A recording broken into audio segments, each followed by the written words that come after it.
Canterbury District Commander Superintendent John Price is with me. Oh, kia ora, Chris. Fantastic to speak with you again. Yeah, nice to speak with you again as well. Let's just first of all cover off that horrific-looking accident on Lincoln Road last night. What can you tell us about what transpired? What happened?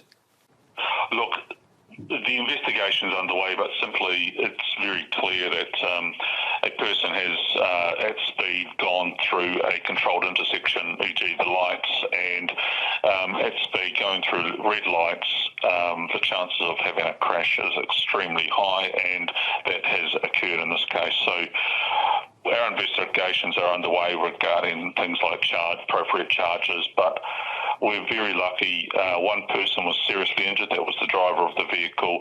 Lucky for those innocent people on our roads who were just going about their normal travels.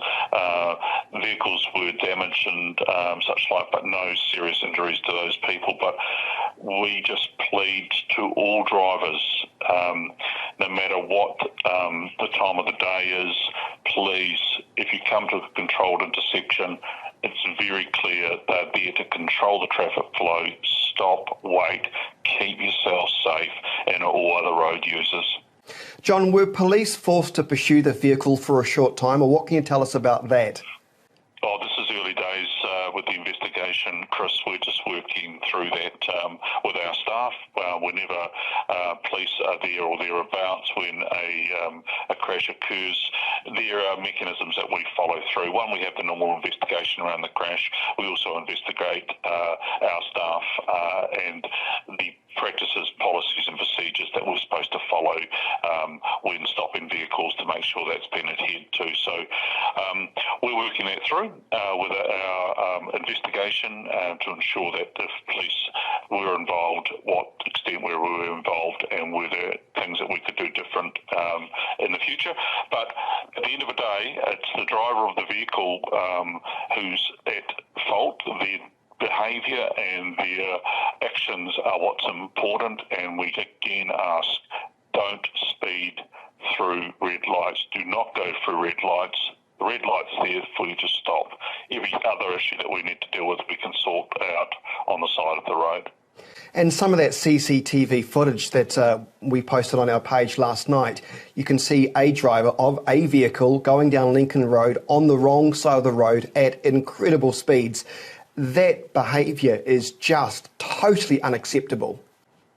Look, Chris, absolutely. No one should behave like that. People have a licence to drive, and that licence to drive is to drive to the conditions and the regulations and the laws that we as a society set for people to adhere to.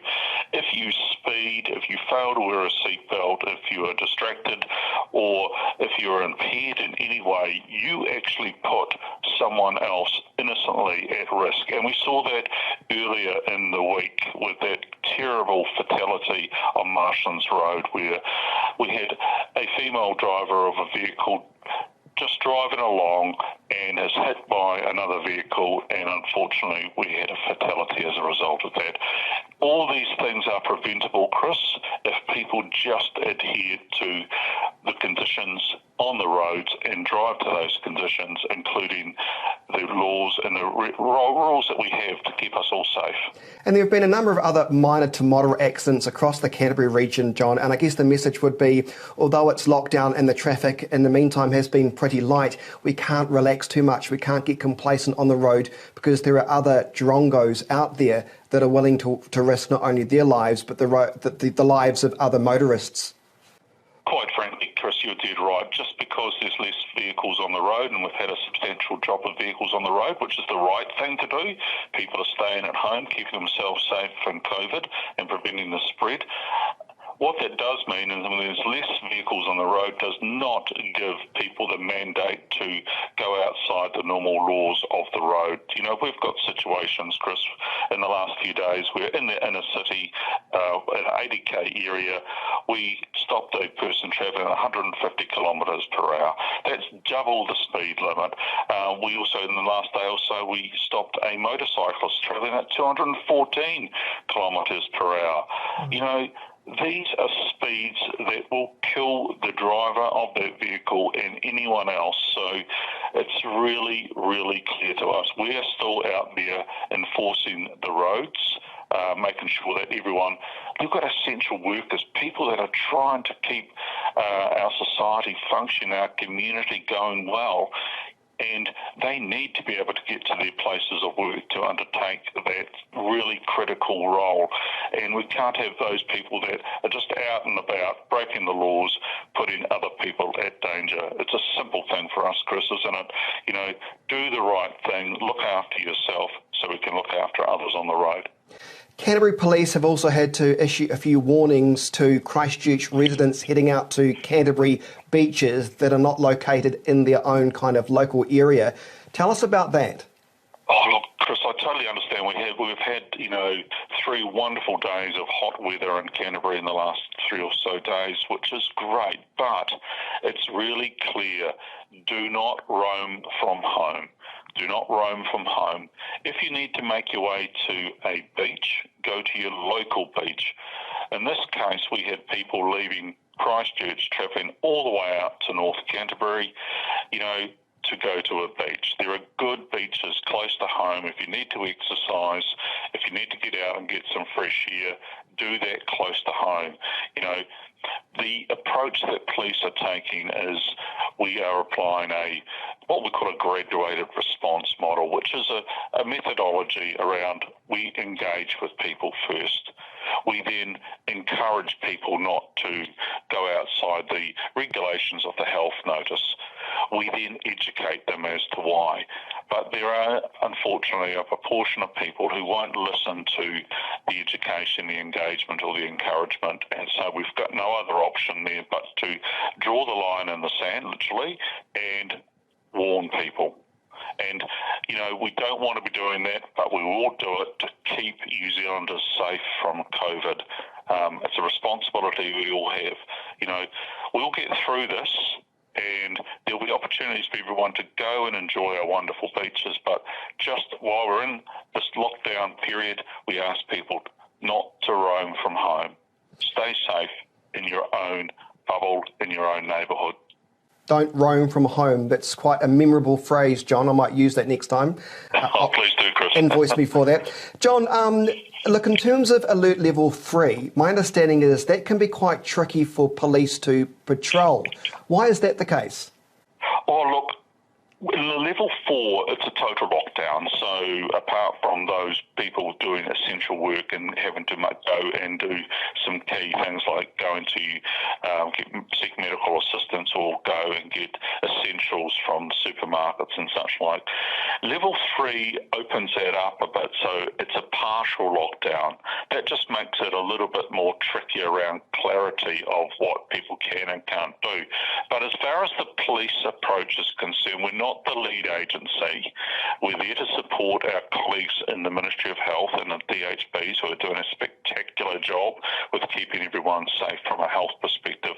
We're there to support them. So we'll continue to use that graduated response model again.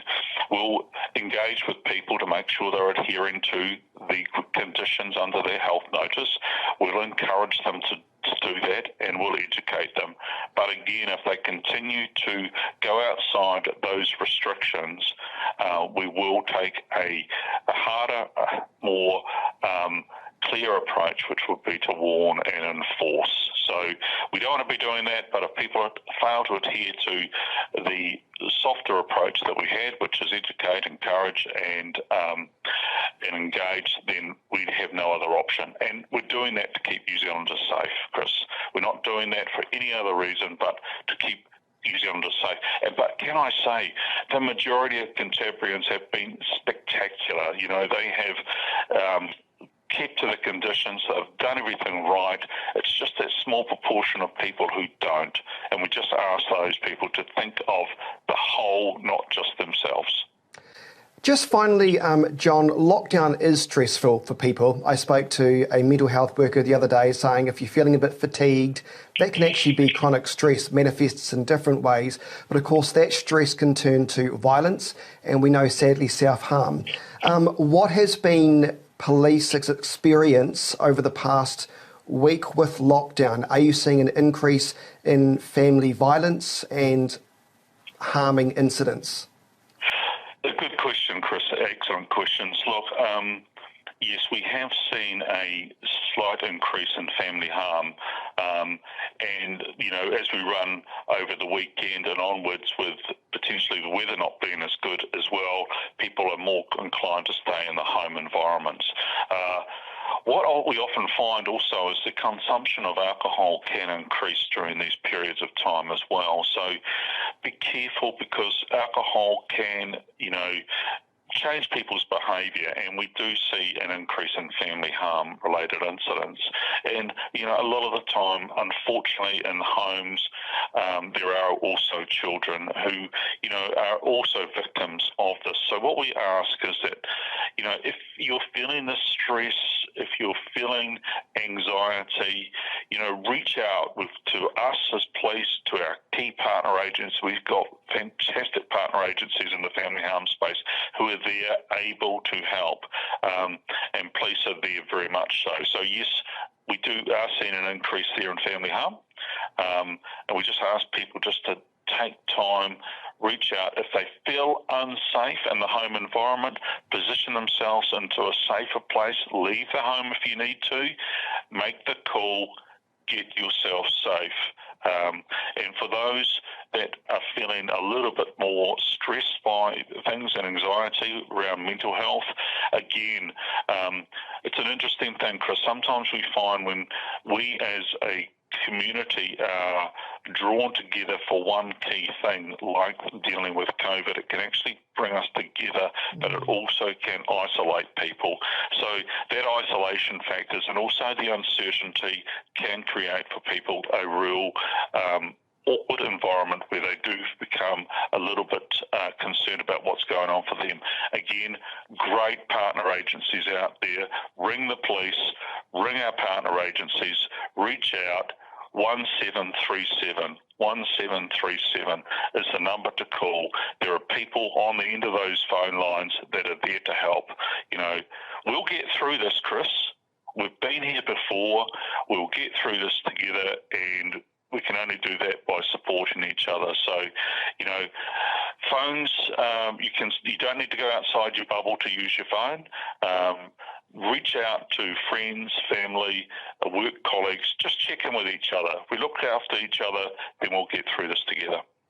Wonderful words, John. And also, of course, the police force right across Canterbury, right across New Zealand. They are essential service workers, and we thank them for their service. Canterbury Police District Commander, Superintendent John Price, really nice to speak with you. Thank you for your time. My pleasure, Chris. Kia kaha to everyone. Thank you for what you're doing as well, Chris.